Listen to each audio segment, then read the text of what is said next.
Iya, amin, amin. Mau nanya bagaimana perasaan Romo gitu ya, punya banyak fans di mana-mana, hampir di seluruh Indonesia, bahkan di luar negeri kalau saya nonton live-nya Romo gitu. Terus apa sih yang menjadi nilai-nilai yang Romo pegang sehingga Romo tetap masih rendah hati? Rendah hati, saya orangnya sombong. Oh gitu. Moto saya lebih baik mati sombong daripada mati minder. Udah mati minder lagi. Itu aja. Ya, singkat aja ya. Ini pertanyaan nggak begitu penting ya, nggak begitu bermutu. Serius Romo. Tapi yang saya garis bawahi tentang kerendahan hati. Anda semakin mengenal sakramen-sakramen gereja, Anda ditransformasi seperti Yesus hidupnya. Saya sering ngomong orang yang menerima sakramen-sakramen gereja itu seperti orang makan pete, makan jengkol. Keringatnya bau pete, ya kan? Mulutnya bau pete, pipisnya bau pete. Iya, Romo tahu itu enak tante.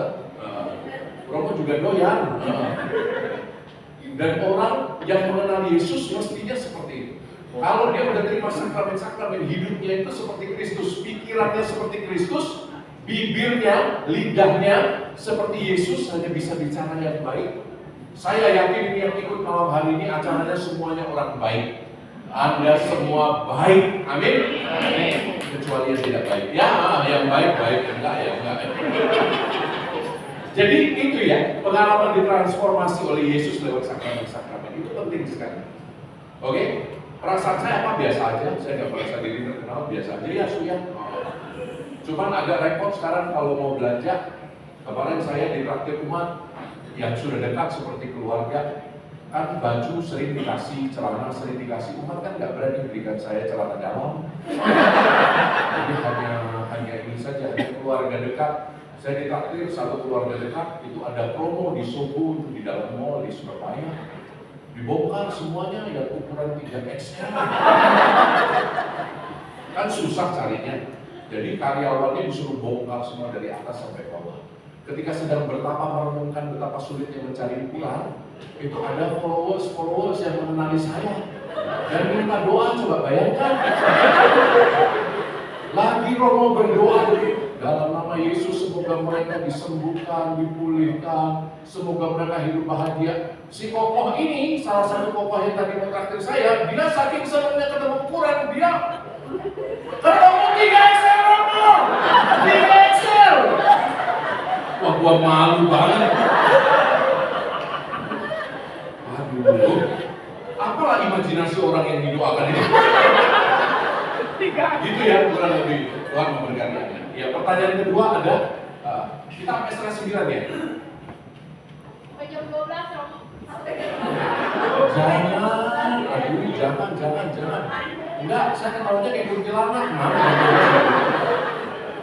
Ayo, pertanyaan kedua. Ya, silakan. Oh iya, makasih. Baik sekali, air kelapa. Luar biasa. Ini orang main jalan kepak. Ayo, mana? Silakan. Ya. Minum dulu aja. Gak apa-apa, kamu ngomong aja, saya nggak ini. Romo, gimana caranya supaya kita tetap Maju dikit dong, jidatmu bersih nggak bersih? ya, Romo gimana caranya? Bagus loh kamu foto di sini di dalam. Di close up coba, di close up. Bagus. Nah, kayak foto kematian itu loh, bagus.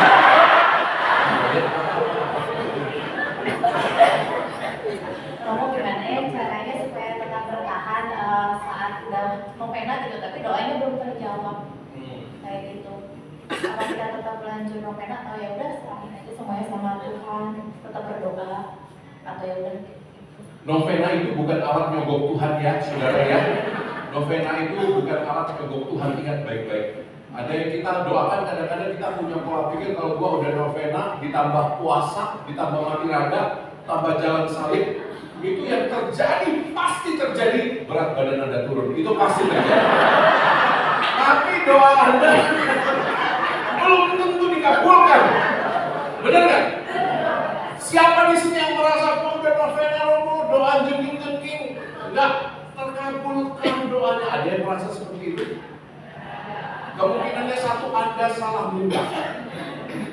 Oke?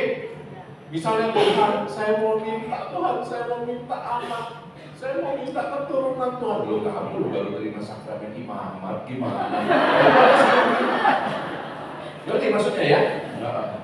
Jadi kadang-kadang kita salah minta. Kedua, nah ini Tuhan yang paling tahu kapan Dia akan memberi yang paling baik. Tuhan itu kayak seorang bapak, kayak seorang ayah, di mana anaknya yang masih kecil itu minta es krim terus. Pada saat tenggorokannya lagi radang, dikasih nggak sama bapaknya? Anaknya sedih nggak? Meronta-ronta, guling-guling, anaknya tangis. Bapak tidak mencintaiku, Bapak tidak mencintaiku, Bapak tidak sayang padaku, minta es krim udah rokok. Padahal lagi radang. Bapak kita seperti itu, Dia paling tahu kondisi Anda yang paling baik, Dia akan berikan yang terbaik. Lalu novena pentingnya apa kalau bukan nyebut Tuhan? Novena itu latihan rohani untuk menguatkan otot-otot spiritual kita.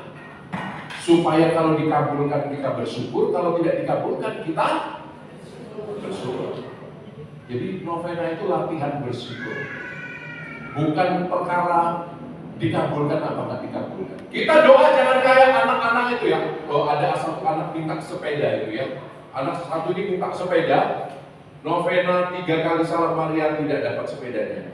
Sambung novena Hati Kudus Yesus tidak dapat sepedanya. Novena para malaikat tidak dapat. Minggu keempat dia butuh. Dia ambil patung Bunda Maria naik ke atas loteng. Lalu di atas loteng dia mau jatuhkan patung Bunda Maria. Dia naik ke atas Tuhan Yesus. Kalau engkau masih ingin melihat ibumu dalam keadaan utuh, kadang-kadang kita kayak gitu.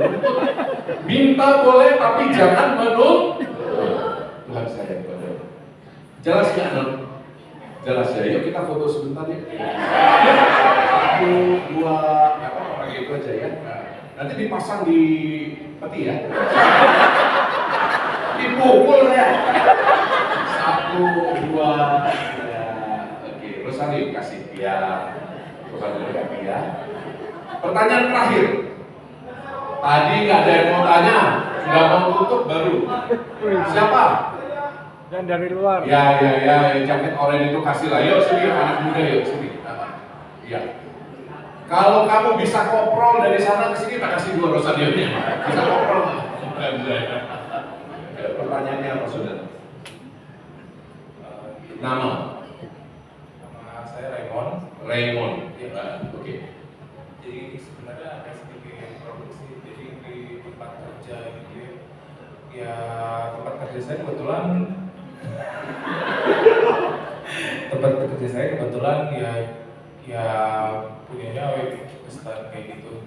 Cuman dari segi owner sih baik-baik aja gitu. Cuman saya kebetulan punya leader yang dimana dia ya mungkin terlalu gila pelayanan jadi sehingga gitu. Ya, jadi Terlalu gila apa? pelayanan gitu. Pelayanan apa?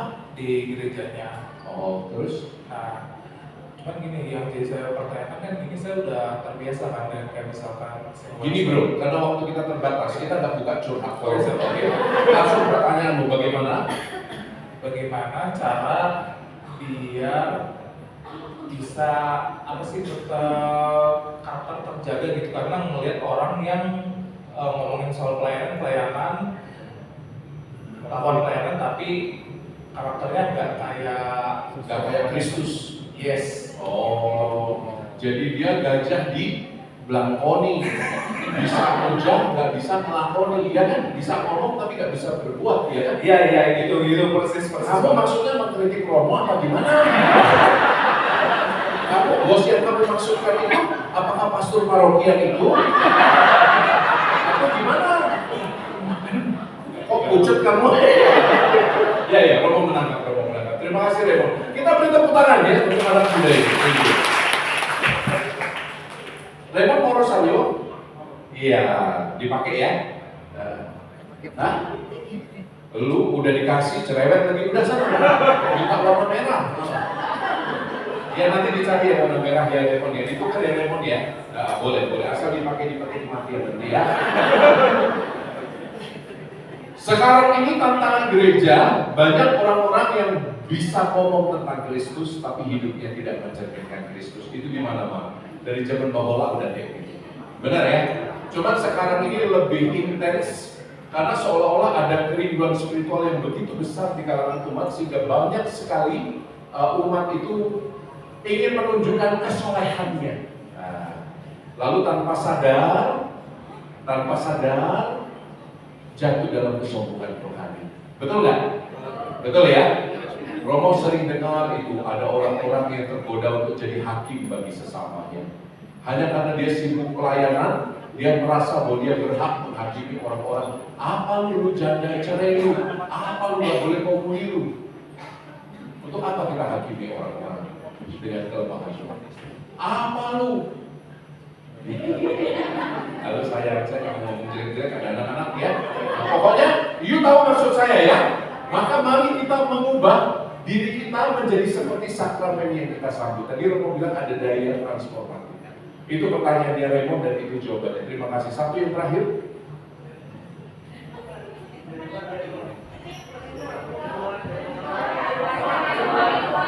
Ya, yang di luar ya, sini. Ya.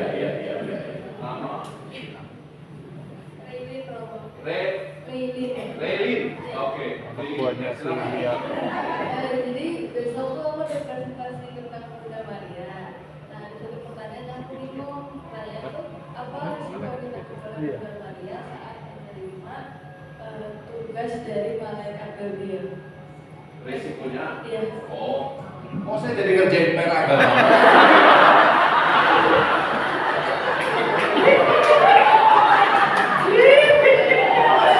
Ini generasi benar-benar generasi Z ya kayak gini. Dia berani loh, generasi sekarang berani-berani loh. Anak-anak Gen Z itu berani-berani, apalagi Gen Alpha. Kamu SD nggak SMP? Oh masih Gen Z. Ini berani-berani loh anak sekarang. Romo baru dengar curhat papa dan mama itu. Ada papa mama, anaknya Gen Z kayak gini. Papa mamanya nasihatin seperti dulu dia dinasihatin. Papa mama itu udah bekerja keras untuk kamu. Kamu juga harus bekerja keras. Lihat kehidupan kita itu susah sekarang ini. Kamu harus kontributif. Kamu harus belajar yang baik ya. Jawaban anaknya apa tahu? Ya kan salahnya papa mama miskin. Lalu papa mamanya keluar sakit hati.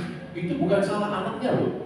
Karena memang anak itu sekarang berani-berani, kreatif. Dan mereka itu tidak takut untuk bertanya seperti ini. Bertanya lalu dapat rosario. PR selesai dapat bonus lebih banyak.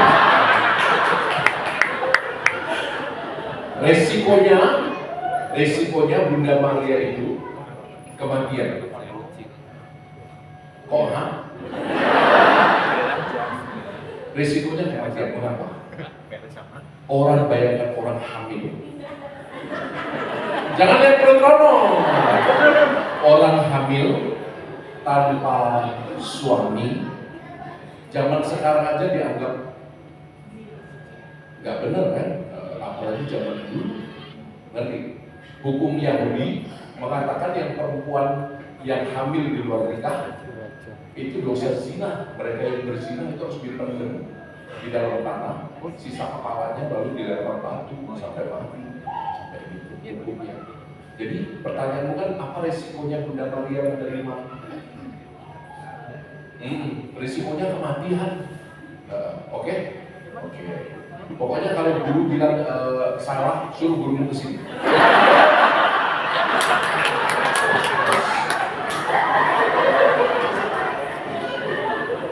Udah ya? Udah malam ya? Udah malam ya? Oke. Panitia, udah malam? Belum. Hah? One last question ya. Terakhir sekali, ada yang dari luar lagi nggak? Kamu harus berlaku jujur pada adik-adik. Ya, datanglah sini. Ayo, datang. Ya, ini udah ketemu. Oh, yang mana? Ya, dua-duanya sini, dua-duanya. Lu kasih gua PR sekolah lagi. Ya, dua-duanya sini maksudnya. Apa nah? Siapa namamu saya? Binti.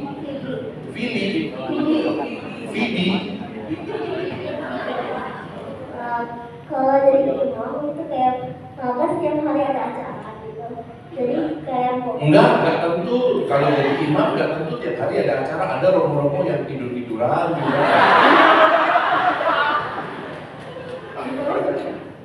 jadi imam susah nih. Susah nggak? Susah.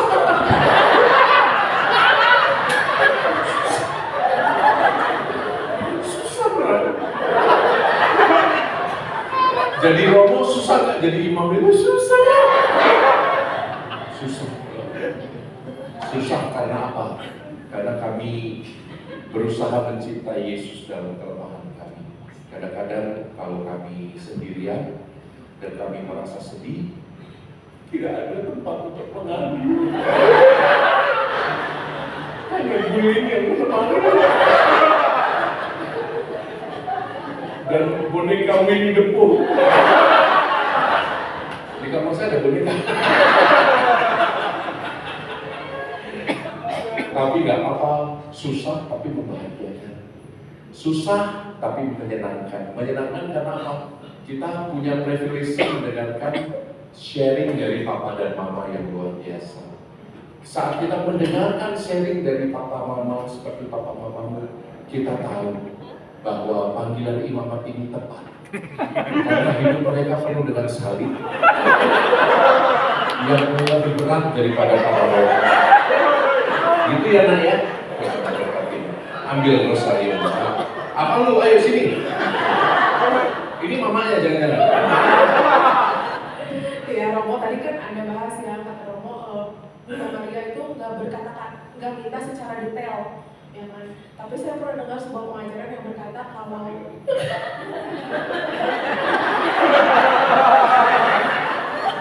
ya saya dengar ada pengajaran bahwa kalau kamu berdoa itu kamu harus minta secara detail.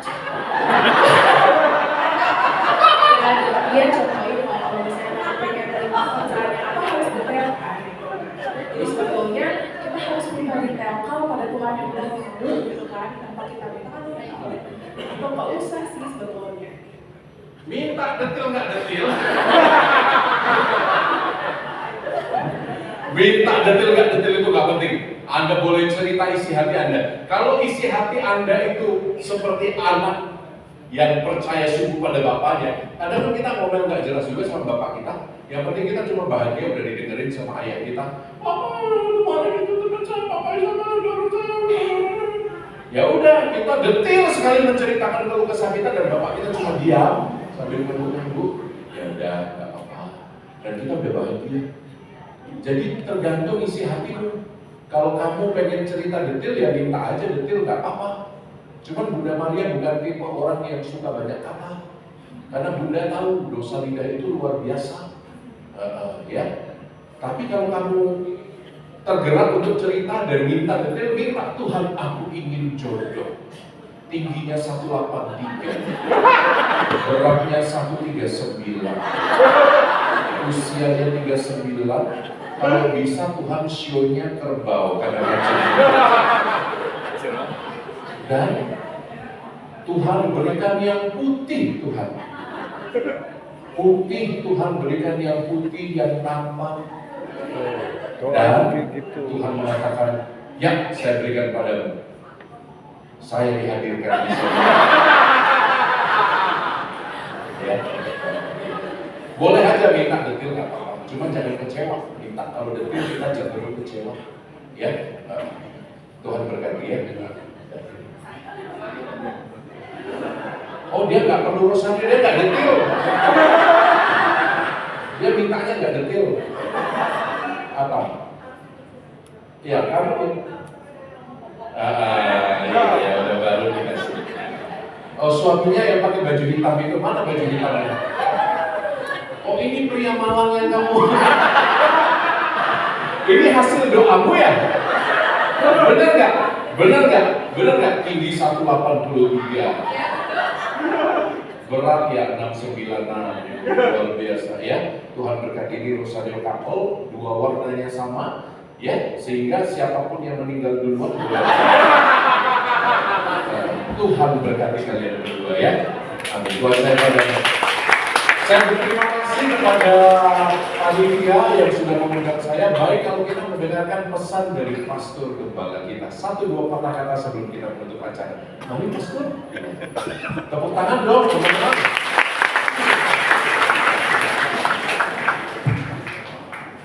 Romo Albertus Joni SCY dan Bapak Ibu adik-adik sekalian, selamat malam. Terima kasih atas kehadiran Romo Joni dari Palembang ya. Kalau Romo Joni Romo Koko, saya Romo. Jadi saya walaupun Romo pakai jubah beberapa kali saya bisa ada anak kecil memanggil saya Romo. Koko. Mamanya kita maaf Romo. Gak apa-apa Bu, yang penting jangan panggil aku Cici. Jadi 11-12 Romo ya, saya juga di Lampung. Terima kasih atas kehadirannya dan kebaikannya juga berbagi ilmu kepada kita semua. Kecerdasannya kita semua sangat terinspirasi. Semoga Romo Joni selalu diberkati dalam segala karya-nya, sehat terus dan juga tetap jaga panggilan. Kita saling mendoakan. Cie-cie. Pesan buat umat. Ya, Bapak Ibu sekalian, terima kasih atas kehadiran Anda. Ini pasti dari berbagai macam paroki. Semoga kita mencari Tuhan melalui bukan hanya romo-romo tenar seperti ini, tetapi juga dari berbagai sarana, berbagai media ya, kita bisa cari secara online. Sekarang itu banyak sekali tersedia di YouTube, juga ada podcast yang bagus, ada buku-buku tentang mendalamkan iman yang begitu luar biasa juga. Mari kita aktif mencari, karena biasanya kalau acara-acara dihadiri oleh romo terkenal seperti ini ramai ya. Semoga kita juga rajin mengikuti acara-acara yang mungkin tidak ada orang-orang terkenal seperti beliau ya. Misalnya acara-acara lingkungan, aktiflah, kelompok-kelompok kategorial, karena kebetulan saya juga moderator kategorial di katedral.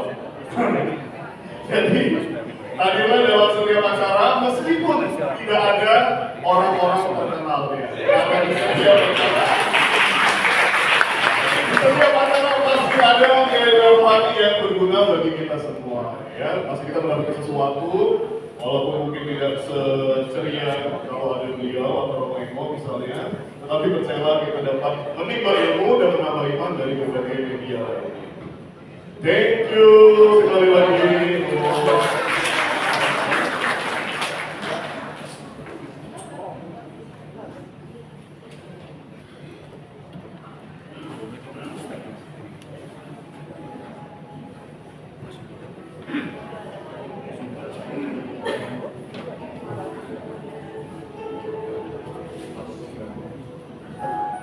Bapak Ibu yang terkasih dalam Kristus, siapa yang merasa diberkati pada hari ini?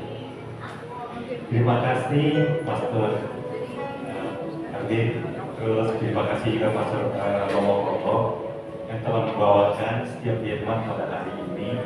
Kita lebih mengenal bagaimana kita menjadikan roh. Tapi kita juga diberkati banyak ketawa hari ini, betul Bapak Ibu. Kita mengalami sukacita.